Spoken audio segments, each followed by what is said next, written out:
नमस्कार। आज हम लोग दुष्यंत कुमार द्वारा रचित गज़ल कहाँ तो तय था चिरांगा हर एक घर के लिए का सप्रसंग व्याख्या करेंगे।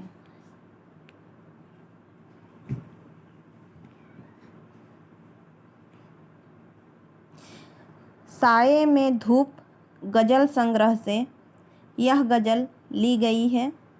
गज़ल का कोई शीर्षक नहीं दिया जाता है, अतः यहाँ भी उसे शीर्षक ना देकर केवल गज़ल कहा गया है। गज़ल एक ऐसी विधा है जिसमें सभी शेर स्वयं में पूर्ण तथा स्वतंत्र होते हैं। उन्हें किसी क्रम व्यवस्था के तहत पढ़े जाने की दरकार नहीं रहती। इसके बावजूद दो चीज़ें ऐसी हैं जो इन शेरों को आपस में गूँथकर एक रचना की शक्ल देती है। पहला, रूप के स्तर पर तुक का निर्वाह और दूसरा, अंतर वस्तु के स्तर पर मिजाज का निर्वाह। इस गज़ल में पहले शेर की दोनों पंक्तियों का तुक मिलता है और उसके बाद सभी शेरों की दूसरी पंक्ति में उस तुक का निर्वाह होता है। इस गज़ल में राजनीति और समाज में जो कुछ चल रहा है उसे खारिज करने और विकल्प की तलाश को मान्यता देने का भाव प्रमुख बिंदु है। कवि राजनीतिज्ञों के झूठे वादों पर व्यंग करते हैं कि वे हर घर में चिराग उपलब्ध कराने का वादा करते हैं, परंतु यहाँ तो पूरे शहर में भी एक चिराग नहीं है। कवि को पेड़ों के साये में धूप लगती है, अर्थात आश्रयदाताओं के यहाँ भी कष्ट मिलते हैं, अतः वह हमेशा के लिए इन्हें छोड़कर जाना ठीक समझते हैं।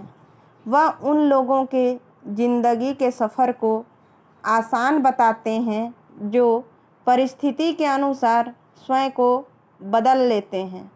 मनुष्य को खुद ना मिले तो कोई बात नहीं, उसे अपना सपना नहीं छोड़ना चाहिए। थोड़े समय के लिए ही सही, हसीन सपना तो देखने को मिलता है। कुछ लोगों का विश्वास है कि पत्थर पिघल नहीं सकता।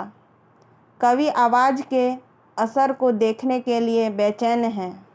शासक शायर की आवाज़ को दबाने की कोशिश करता है क्योंकि वह उसकी सत्ता को चुनौती देता है।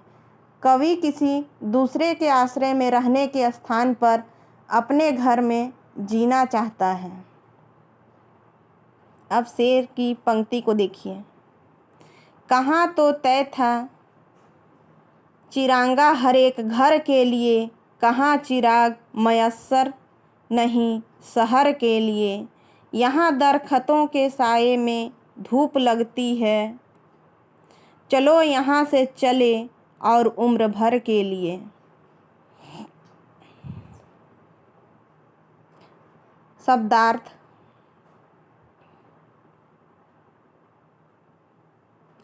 तय का अर्थ है निश्चित, चिराग का अर्थ है दीपक, हरेक का अर्थ है प्रत्येक, मयस्सर का अर्थ है उपलब्ध,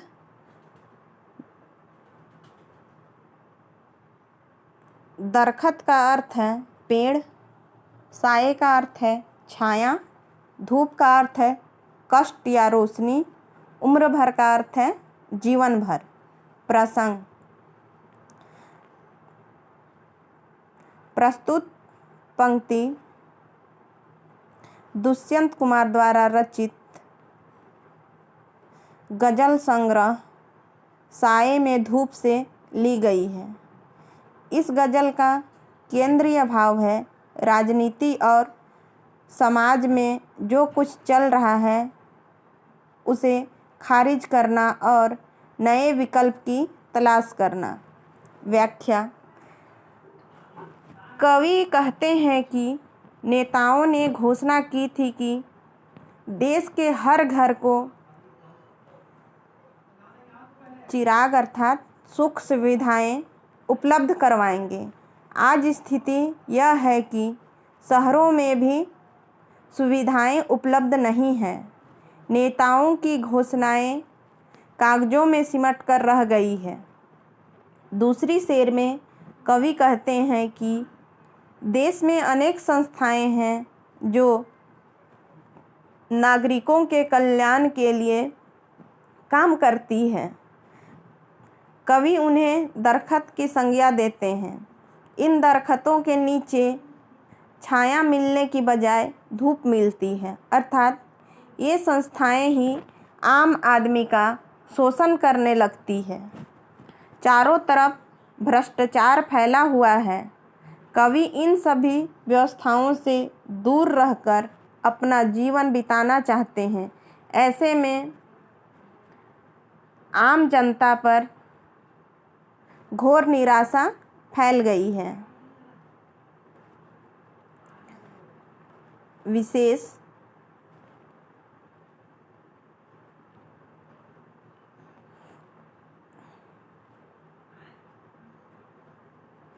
कवि ने आज़ाद भारत के कटु सत्य का वर्णन किया है।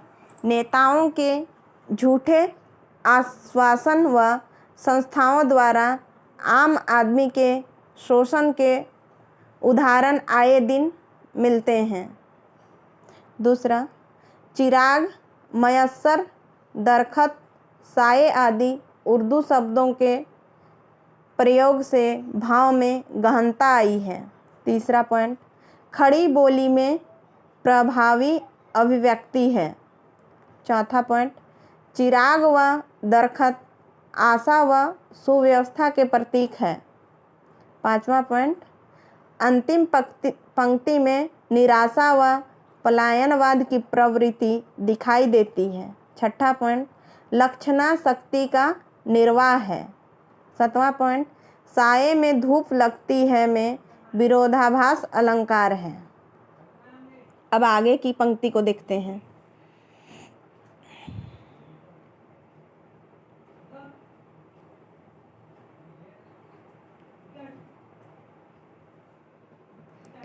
ना हो कमीज तो पाँवों से पेट ढक लेंगे। ये लोग कितने मुनासिब हैं इस सफ़र के लिए। खुदा नहीं ना सही आदमी का ख्वाब सही। कोई हसीन नज़ारा तो है नज़र के लिए।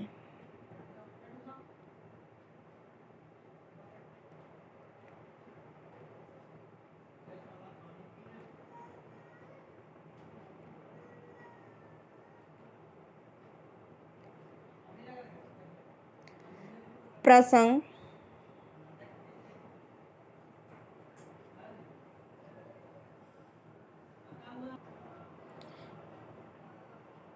प्रसंग यथावत लिख लीजिएगा। जैसे मैंने पहला प्रसंग बताया है वही इसमें भी होगा। अब व्याख्या करते हैं। कवि आम व्यक्ति के विषय में बताते हैं कि ये लोग गरीब व शोषित जीवन को जीने पर मजबूर हैं। यदि इनके पास वस्त्र भी ना हो तो ये पैरों को मोड़कर अपने पेट को ढक लेंगे। उनमें विरोध करने का भाव समाप्त हो चुका है। ऐसे लोग ही शासकों के लिए उपयुक्त हैं, क्योंकि इनके कारण उनका राज शांति से चलता है। दूसरे शेर में कवि कहते हैं कि संसार में भगवान नहीं है तो कोई बात नहीं। आम आदमी का वह सपना तो है।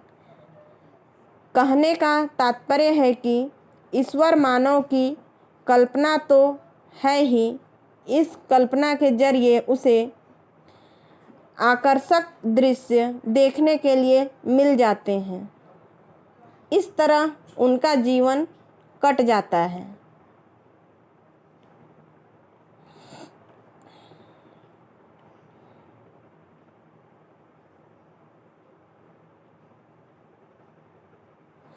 विशेष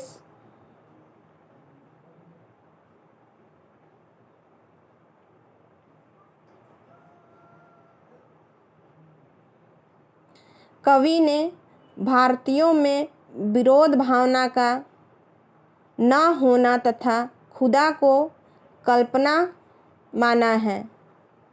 दूसरा पॉइंट, पाँवों से पेट ढकना नई कल्पना है। तीसरा पॉइंट, उर्दू मिश्रित खड़ी बोली का यहाँ प्रयोग हुआ है। चौथा पॉइंट, सफ़र जीवन यात्रा का पर्याय है। पाँचवा पॉइंट, इसमें संगीतात्मकता है। छठवां पॉइंट, सफ़र जीवन का पर्याय है। सातवां पॉइंट, संगीत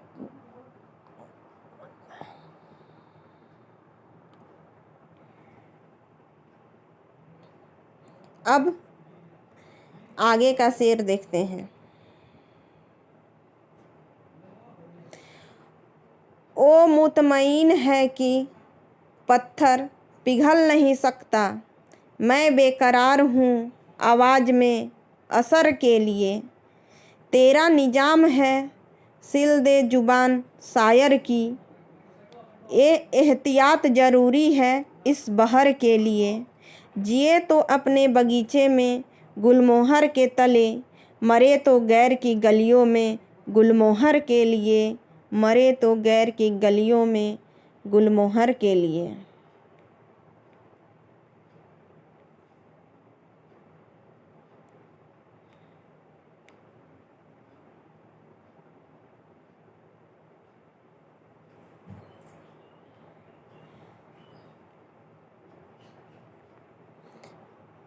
शब्दार्थ,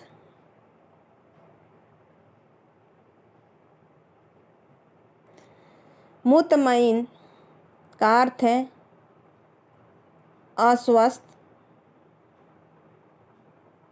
या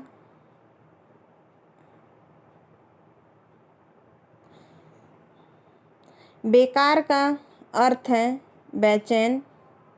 आवाज़ का अर्थ है वाणी। असर का अर्थ है प्रभाव। निजाम का अर्थ है शासक।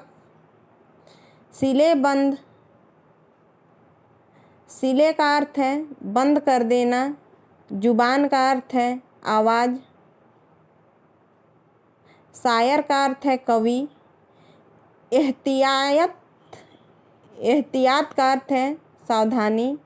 बहर का अर्थ है शेर का छंद।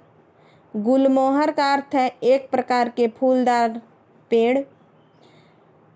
गैर का अर्थ है अन्य। गलियों का अर्थ है रास्ते। प्रसंग जिस प्रकार मैंने पहला वाला बताया है उसी तरह इसमें भी लिखना है।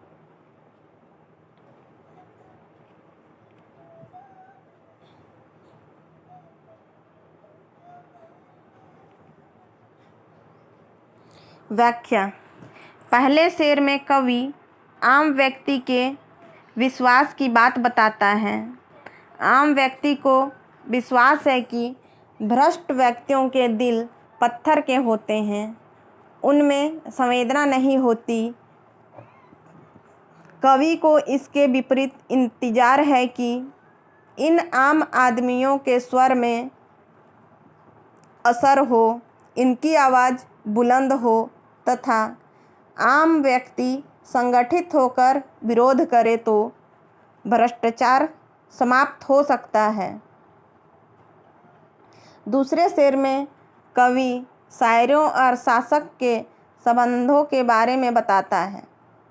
शायर सत्ता के खिलाफ लोगों को जागरूक करते हैं, इससे सत्ता को क्रांति का खतरा लगता है। वे स्वयं को बचाने के लिए शायरों की जबान अर्थात कविताओं पर प्रतिबंध लगा सकते हैं। जैसे गज़ल के छंद के लिए बंधन की सावधानी जरूरी है, उसी तरह शासकों को भी अपनी सत्ता कायम रखने के लिए विरोध को दबाना जरूरी है। तीसरे शेर में शायर कहते हैं कि जब तक हम अपने बगीचे में जिएं, गुलमोहर के नीचे जिएं, और जब मृत्यु हो तो दूसरों की गलियों में गुलमोहर के लिए मरें। दूसरे शब्दों में इसे हम कह सकते हैं, मनुष्य जब तक जिए वह मानवीय मूल्यों को मानते हुए शांति से जिए, दूसरों के लिए भी इन्हीं मूल्यों की रक्षा करते हुए बाहर की गलियों में यानी कि दूसरे गलियों में मरे। विशेष